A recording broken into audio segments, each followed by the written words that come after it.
Hola, ¿qué tal? ¿Cómo están? Este viernes 3 de noviembre estamos en un episodio más de el podcast, de video podcast de Fuera de la Tribu, que es un video podcast de comunicación política, no de política, no es de Héctor tampoco. Ya no. Es de la comunicación. ¿En qué momento? Este podcast es de la comunicación y para y por la comunicación política. Bienvenidos, primero que nada, a nuestro CEO. ¿Cómo están? Gonzalo Sánchez. A nuestro consultor, dijera yo, ¿cómo le decía a este cabrón? El Golden Boy. Pues el que brilla, brilla, ¿no? Qué gusto estar acá una semana más. Y bueno, ya lo conocen por todos, agraciado. ¿Qué tal? Gusto estar aquí con Héctor. ustedes. Desgraciado. Héctor Orozco. Y su servidor Carlos Iván. Muchas gracias. Tenemos hoy varios temas, pero nos gustaría iniciar con algo que sin duda marcó, pues ahora sí que la agenda en términos de pues, la desgracia que ocasionó a uno de los íconos turísticos en los 80s, 90s, ¿no? 70s, 80s, 90s. ¿no? Yo creo que ha sido el ícono turístico al menos de nuestra época. Nos llevaban allá, a Acapulco, ¿no?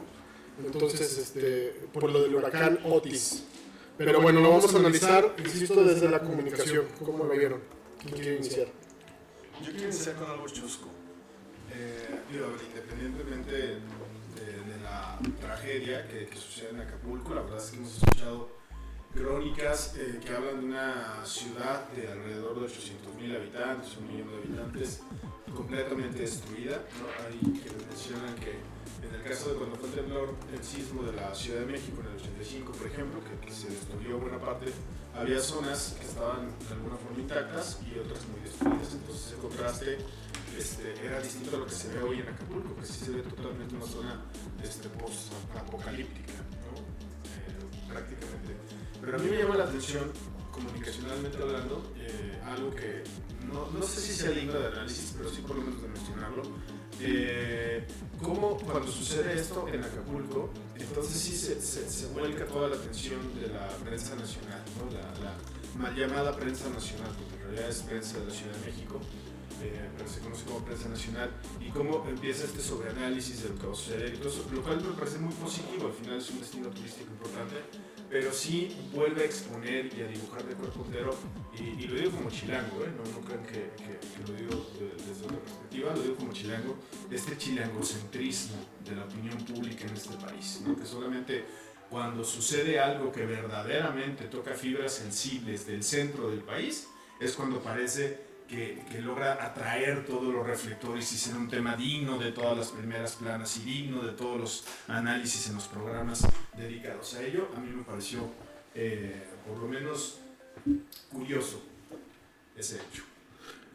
Yo lo que abonaría, sí coincido, también creo que salió muy tarde y muy en falso la gobernadora Evelyn Salgado a atender la crisis. La prueba está en que no hubo ni siquiera, y eso fue lo que más me llamó la atención, la sensibilidad política de la alcaldesa, por ejemplo, de Chilpancingo, porque hizo su informe y hasta juegos de pirotecnia lanzó cuando estaba, como bien lo dices, la zona devastada. Y es de Morena también, o sea, lo cual no había interlocución, no hubo comunicación del gobierno, no hubo interlocución con el pueblo que necesitaba o necesita todavía mucha ayuda, y entre los políticos pues no se hablan tampoco. Sí, y contrasta porque, por ejemplo, aquí el crush de Héctor, Sandra Cuevas, que hasta se va a dejar de comprar ropa, no sé cuánto tiempo, por 3 meses sin comprarse ropa. Que por cierto, Héctor ya Es una lana. odia a Adrián Rubalcaba. Sí. es una lana. Estaban sacando cuentas más o menos casi 8 millones. ¿Y qué opinas de Adrián Rubalcaba? Yo creo que ha hecho un trabajo interesante en Coajimalpa. Yo creo que, para escuchar a Saúl, sí hay una mala gestión de la comunicación definitivamente. Mucho. Me parece que el ABC de la comunicación en crisis que tiene que ser hazte presente y hazte presente de una manera notoria y contundente. La gobernadora de Guerrero decía que ella estaba transmitiendo en vivo, que estaba haciendo un en vivo justo cuando empezaron a entrar cuando empezó a entrar el huracán en Puerto.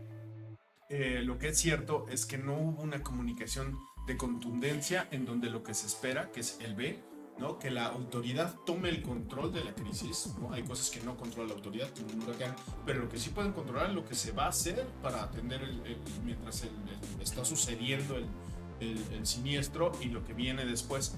Y por último, el C, que es dar nuevamente un mensaje de certeza de que frente a lo que ya fue trágico, está actuando la autoridad. Me parece que en ese sentido, si hay muchas equivocaciones, si hay mucha... Vaya, no atribuyo ni siquiera una mala fe, sino atribuyo una falta de técnica, ¿no? De lo que hemos siempre pugnado aquí, la falta de especialistas en comunicación política que les digan, oye, presidente, aquí hay que hablar, aquí hay que estar presentes, porque lo primero que espera cualquier sociedad, lo mínimo que espera frente a una tragedia como esta, es que la autoridad esté. Ya Claro. si lo hace bien, si lo hace mal, es otra cosa, pero que esté, que se sienta. Creo que quienes también se vieron desdibujados un poco entonces en este contexto sí es pues el propio gobierno del estado, los municipios, un poco en espera de que por la magnitud del caso, pues el propio gobierno federal fuera quien absorbiera toda la comandancia de lo que fuera a suceder, ¿no? Que me parece de pronto así puede comprenderse con la llegada de Andrés Manuel al territorio y demás, pero me parece que otro de los puntos destacados de este paso de Otis por Guerrero tiene que ver con la desinformación. Me parece que todos fuimos víctimas de pronto de algún audio de WhatsApp o de algún video, de algo en Twitter o demás que daba reflejo que había una disputa entre la narrativa de quién tenía que ayudar, ¿no? Quién se hacía cargo, quién lo había hecho bien, quién no lo había hecho bien, porque estos días ha habido mucha recriminación en redes sociales hacia pues, el gobierno federal, hacia la presidencia, de en qué han sido omisos, ¿no? Pero también ciertamente ha habido, creo yo, pues hasta carroñería, ¿no? La CFE salió a desmentir un comunicado falso evidentemente, en el que decían que la energía eléctrica se iba a restablecer hasta el 2024. El IMSS tuvo que salir también a dar un comunicado por un asunto de personas atrapadas supuestamente en un hospital. Los videos de Catepec. Sí, o sea, periodistas digamos de alcance nacional difundiendo abiertamente videos que eran una mentira, ¿no? Recuerdo uno de Pascal Beltrán del Río en el que parecía que había personas de la Guardia Nacional, integrantes de la Guardia Nacional asaltando pues eso, a civiles, ¿no?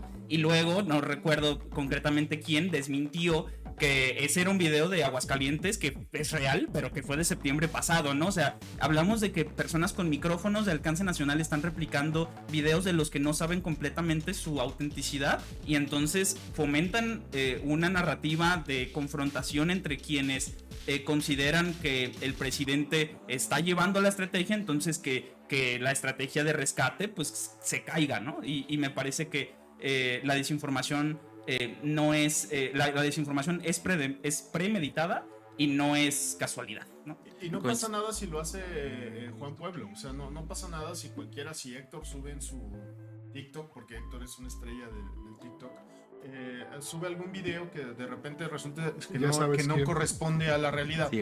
El problema es que lo hagan periodistas que sí tienen una obligación, primero que nada ética, y después con sus audiencias de un paso fundamental del periodismo, que es confirmar la veracidad de la información. Pero yo creo que ya Next ya les vale madre la ética, ¿eh? Desde hace mucho. O sea, no.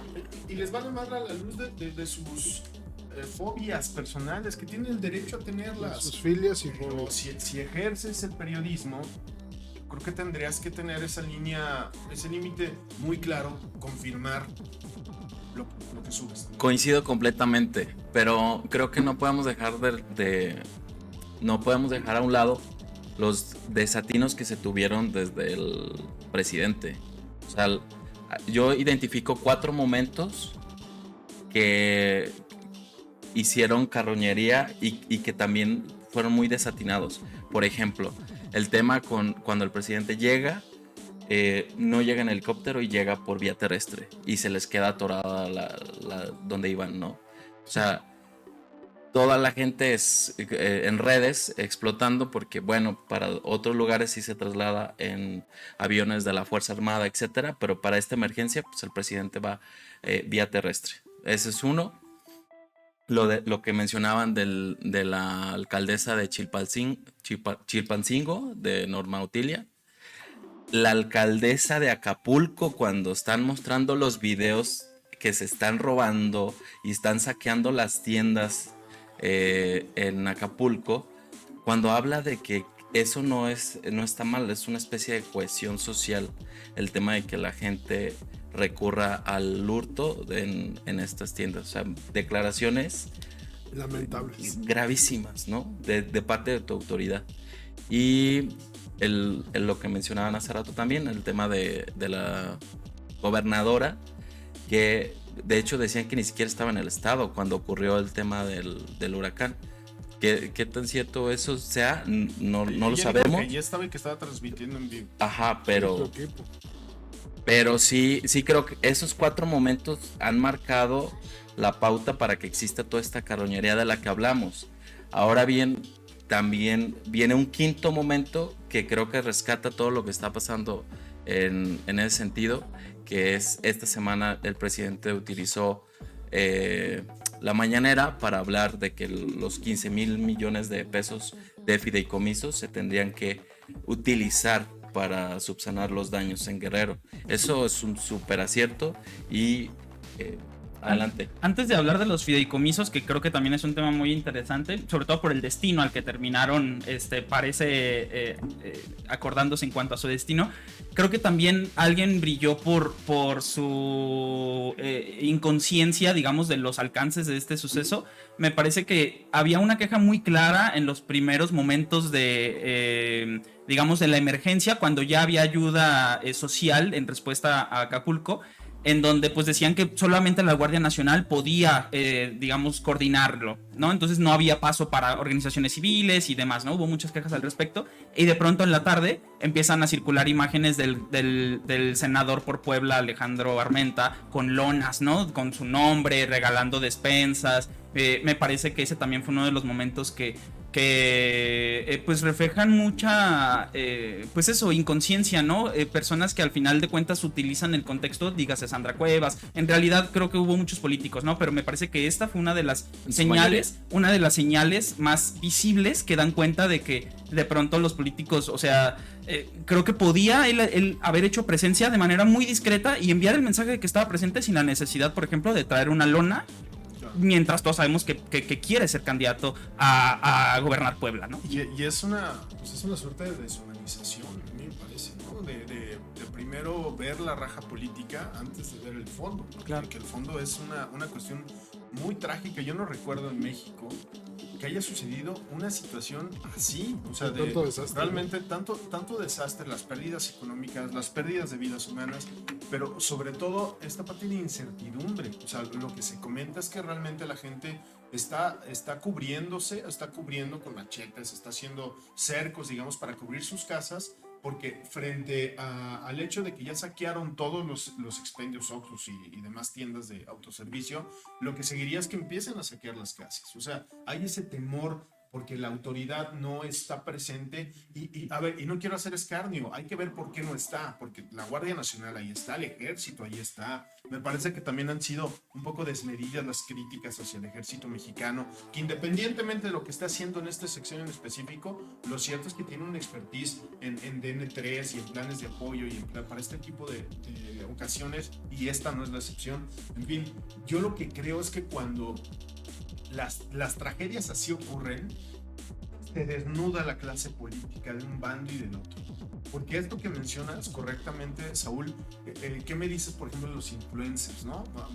Muchos de ellos o muchas de ellas, ¿no? De clases acomodadas, privilegiadas, haciendo de esto también un botín, ¿no? Y convocando y... A la whitexican. Ajá, con la bandera de vamos juntando ayuda y vámonos autopromocionándose, esa es la verdad, ¿no? Yo recuerdo ahorita una precandidata a la alcaldía de Cuauhtémoc en Ciudad de México, que también tiene esta cuestión de ser tiktokera y demás, también haciendo, pero abiertamente, una autopromoción a costillas de lo que está sucediendo en Acapulco. Creo que sí, tenemos que reflexionar como sociedad mucho en esto, porque al final nosotros somos los que tenemos la sartén por el mango para castigar, ¿no?, a cada una de las personas políticas y políticos que hayan hecho escarnio o que hayan visto esto con fines políticos personales de proselitismo, una tragedia que verdaderamente sacude a una sociedad, en ese caso. Sí, les gana la calentura por las elecciones del 2024. Completamente. Ahora, yo no sé, por ejemplo, me llamó mucho la atención lo que mencionas por el tema de que se fue por tierra y todo eso. Yo sé que no, o sea, volar un helicóptero no es sencillo siempre. Vaya, no es como que tomes un coche y vámonos, ¿no? En medio de la lluvia, de la nieve o de lo que sea. Yo no sé si el hecho de que no se haya desplazado el presidente en ese momento a la zona de desastre vía aérea, concretamente en helicóptero, haya tenido que ver con cuestiones climatológicas, ¿no? Habría que verlo. No sé si lo han mencionado o no. Hacerlo por tierra no me viene mal, pero sí me llamó mucho la atención la mofa que se hizo en torno a que pues, se atascó el jeep en el que iba, ¿no? Pues, Sí. ¿por qué me llamó la atención? No voy a defender al presidente ni voy a defender al otro bando. Lo que sí voy a decir es esta fragilidad que tiene la oposición para aprovechar cualquier resquicio para atacar lo que aquello con lo cual ellos no compaginan, ¿no? En este caso el presidente y la 4T. Porque también a mí me parece que una autoridad atascada en el lodo porque quiere llegar a la zona de desastre es una buena comunicación, o sea, a la gente. Sí, ¿no? las imágenes son Las muy imágenes buenas. son de, este viene para acá y está padeciendo. Sí, claro. ¿no? Le está padeciendo. Eso es lo que me quiero enfocar. El resultado comunicacional. Porque hay más imágenes del recorrido muy buenas. Ajá, o sea, el resultado comunicacional me parece que es positivo, o sea, lejos de generar un impacto negativo, al contrario, o sea, Esa es la enaltecen más. Esa es la oposición operando. Lo que mencionas tú y lo que mencionaba Saúl es la oposición operando en contra de lo que hemos mencionado, en contra del presidente de la República. Nada sincronizado, ¿no? O sea, es una, de verdad, y resulta irrisorio y resulta totalmente absurdo que quieran la oposición, porque como están bien, y por oposición me refiero al Frente Amplio, ¿no? Para ser precisos. Quiera echar a andar toda la maquinaria con sus vocerías que tiene en Nex, con sus vocerías que tiene en los medios de la Ciudad de México. Y entonces, ¿para qué? Para hacer quedar mal al presidente. Sí, sí. O sea, lo que trato de ilustrar es que lo que no ha logrado Xóchitl consolidar, la tragedia la intentan hacer ver, pues maximizar el problema para atacar al líder del proyecto que encabeza la otra candidata. ¿Me explico? Sí, así de básico. Así de básico, ha tenido exactamente. resultados, ¿no? Porque esta semana, si no me equivoco, el día de ayer, 2 de noviembre, salió una nota del Financiero que hablaba de que en Guerrero la aprobación del presidente sí bajó en 15 puntos, ¿no? Entonces, este tipo de eventos comunicativos y pues la crisis propia del huracán que duele a la gente en sus relaciones, en su patrimonio, en todo lo que tienen.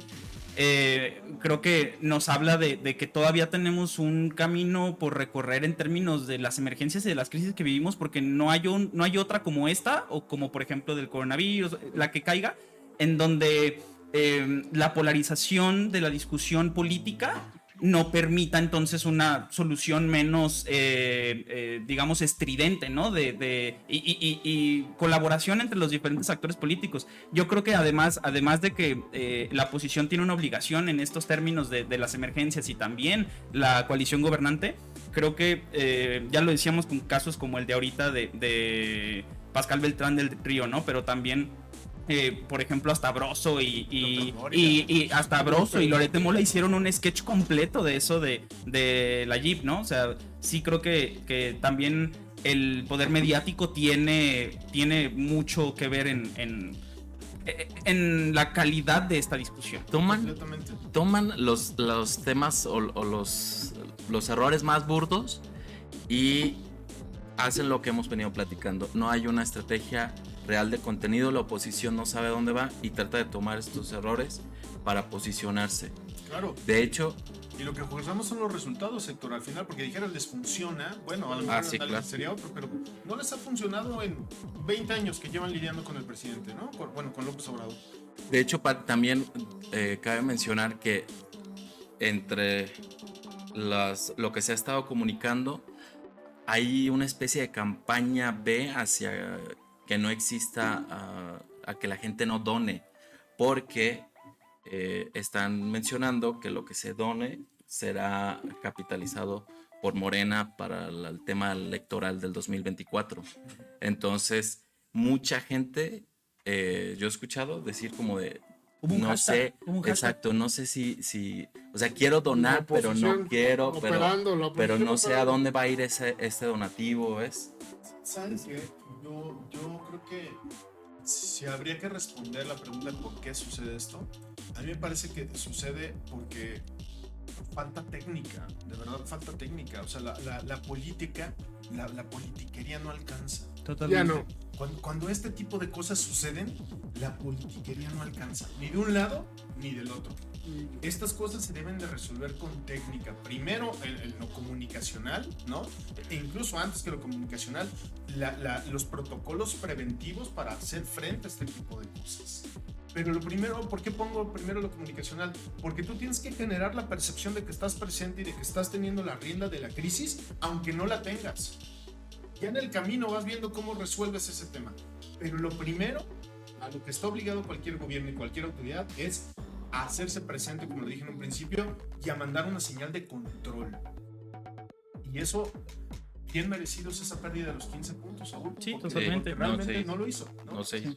Pues bueno, creo que está suficientemente agotado este tema y pasamos a mencionar, ¿no?, algunas cuestiones que tenemos que mencionar, porque esta mesa es de comunicación política, no de análisis político como me encanta Héctor. No es cierto. Pues, ¿qué nos dicen de Kumamoto? Gonzalo, ¿qué pasó? Pedro Kumamoto, que se está sonando muy fuerte aquí en Jalisco, y lo mencionamos también porque más allá de Jalisco, pues Pedro es una figura relevante, digamos, En la política. En la política nacional, sobre todo en la parte de la nueva generación. Rompió paradigmas en Rompió 2015. paradigmas, me parece que tiene un lugar ganado y por eso es que abordamos el tema. Aquí en Jalisco suena mucho que Pedro Kumamoto, con su partido Futuro, estaría en alianza con Morena para las elecciones locales, que probablemente él encabezaría algunos de los municipios metropolitanos, Guadalajara o Zapopan. Y bueno, por supuesto hay una discusión ya fuerte, un debate fuerte, en el sentido de que pues Pedro viene en un principio como candidato independiente, logra una diputación, es cuando surge este fenómeno. Posteriormente crea un partido y ahí viene una primera fractura, sobre todo interno. Saúl nos contará más, sabe muy bien del tema. Y después, ¿sí?, con esta incorporación, no quiero decir incorporación, con esta alianza, que es lo que parece que sería, pues estaría ya totalmente dejando detrás, ¿no?, esa esencia independiente y esto que alguna vez defendió. Yo creo que no es así el maniqueo, porque creo que al final en política la congruencia es flexible. O sea, con esto no trato de decir que se puede ir de un bando a otro porque sí, pero me parece que si lo analizamos a profundidad, Pedro siempre ha tenido posiciones más cercanas a la izquierda que al centro, hacia la derecha. Vaya, no es descabellado pensar. ¿Qué tanto le reditúe o no? No lo sé. O sea, sí creo que va a haber un costo político, definitivamente, pero me parece que para Morena, esto es lo que tiene que ver con Pedro, pero para Morena en Jalisco me parece que sería un buen fichaje, sin duda alguna, ¿no? Y haría un tándem ahí interesante con algunos liderazgos de Morena, de nueva generación, jóvenes, emergentes, que vaya, pudieran complicarle un poco las cosas a quien está ahorita el partido en el gobierno.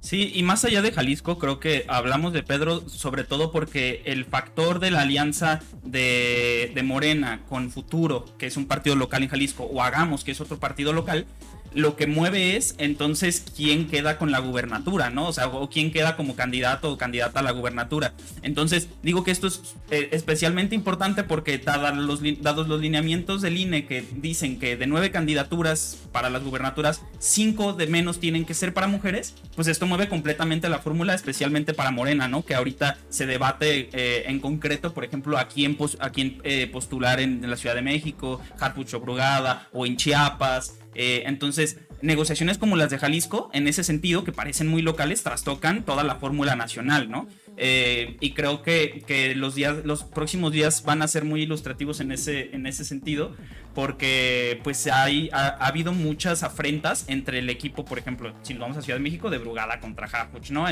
Hoy, por ejemplo, salió un desplegado en la jornada en el que hablaban de que pues, ciertas personas signaban como consejeros estatales de Morena, diciendo que con Harfuch se llevaban el carro completo, ¿no? O sea, me refiero a que la comunicación, incluso en esta disputa de quién queda en la gubernatura, en la candidatura, en cada uno de los estados, es algo que sigue moviendo. Pues, por ejemplo, con el caso de Pedro, ayer le estaban circulando una foto pues con falsa, chaleco. una foto falsa hecha con inteligencia artificial de él con chaleco, ¿no? Entonces circuló hasta Chumel Torres la compartió. O sea, es un asunto de que digamos, estas negociaciones, por muy locales que parezcan la de Jalisco, la de Chiapas o demás, todas mueven el panorama nacional. Yo creo que en practicidad Pedro anota y le conviene tanto a Futuro como a Morena como a Hagamos esta alianza. Discursivamente, yo creo que sí va a ser es un reto y ya. Un golpe fuerte porque atenta contra su esencia, atenta contra la narrativa de Futuro y de Pedro, sobre todo, sobre la independencia, sobre las candidaturas que no dependan de partidos, etcétera. Entonces, sí creo que le va a pesar en algo, con cierto electorado en Zapopan, o donde se postule, ahí ya en Zapopan, ¿no? Adelantando, ¿no? En donde se postule, y eso, yo creo que ahí sí debe de existir una recalibración comunicacionalmente para poder afrontar lo que se viene, porque no va a ser sencillo. Pero sea cual sea la narrativa, creo que lo que tiene que hacer, ahora sí, como especialmente hablando de comunicación, es digamos, asumir una postura de mucha seriedad, ¿no? De mucha altura, porque si por donde le están pegando es por la incongruencia, entonces tú lo que te tienes que mostrar es, pues, muy firme, ¿no? Muy seguro. De entrada ya se acabó el chavito. Sí, claro, sí, o sea, sí. Ya el chavito experimentando en política y con su mochilita, se acabó. Aquí hay alguien que le sabe, ¿no? O sea, creo que eso podría ayudar. Sí, altura de miras, sí, oficio político. Que también ya tendría los elementos para presentar esto, ¿no? Ya claro. La trayectoria me parece que en ese sentido lo acompaña. Yo también creo que puede ser que el aliarse con Morena, dos cosas. Lo primero, a ver, Morena es un cúmulo de este tipo de situaciones, ¿eh? Si analizamos en el nacional y cómo ganó López Obrador, o sea, Morena viene haciendo esto y la manera en que han logrado este éxito electoral ha sido precisamente sumando, ¿no? Y sumando a veces actores que están completamente del otro lado, ¿no? Sí. Espino, Germán Martínez Cázares en su momento. Chema Martínez en el caso de Jalisco. Lili Telles en su momento. Muchos siguen, otros ya se fueron. Pero esa ha sido la lógica de Morena. La izquierda por sí misma no alcanza para el éxito electoral, ¿no? Entonces tenemos que buscar estas alianzas con otros. Dicho esto, me parece que Kumamoto puede encontrar en Morena marco discursivo que le resulte más cómodo. Me parece que sus ideas son más afines hacia el lado de la izquierda y esto le puede dar más libertad. Y por último decir, ¿qué va a pasar? Ciertamente va a perder, va a desencantar a cierta parte de su electorado natural, que era un electorado clase mediero alto, afín también a MC, que en el 2021, por ejemplo, aunque estaban con él en un principio de la contienda, al final se movieron hacia MC por el peligro que les representaba Morena. Seguramente lo va a perder, ¿no? Y me parece que ya lo tenía perdido de alguna manera, porque ese electorado va a votar lo que sea anti-Morena. Pero cuando le levante la mano el presidente López Obrador a Kumamoto, se le van a abrir las puertas de un paraíso de 70, 60%, 55%, si no somos tan generosos, de popularidad que tiene un presidente en esta entidad. Sí, por supuesto. Sí es un boom, ¿no? Un boom no solo mediático, sino en términos de comunicación, y un boom político demasiado importante, que también se cruza con los temas que me parece que son dignos de mencionarse, lo que comentabas del Frente Amplio por México, que dijo, pues, en todas nuestras gobernaturas van mujeres, ¿no? Supuestamente, pero yo creo que la neta al Frente ya no le creo nada. O sea, no le creo nada porque no ha propuesto nada.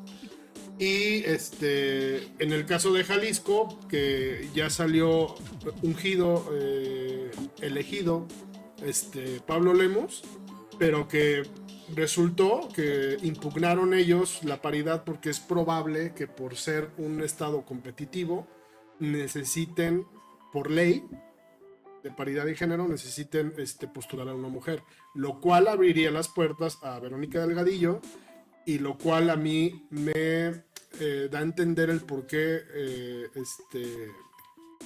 Vero Delgadillo ha apostado tanto a las pautas, ¿no?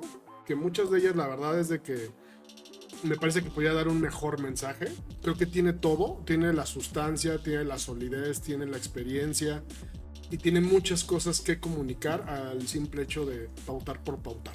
Pero Delgadillo se ha cuidado muchísimo. De hecho, el otro día mencionaban en Los Sótanos del Joder, un programa también que confronta o tiene entrevistas con políticos, que no había querido acudir, por ejemplo, a ese tipo de programas, cuidando pues esta imagen y buscando ir por el corazón de Jalisco. No sabemos a qué se refiere, si es a Guadalajara o si es al corazón de México.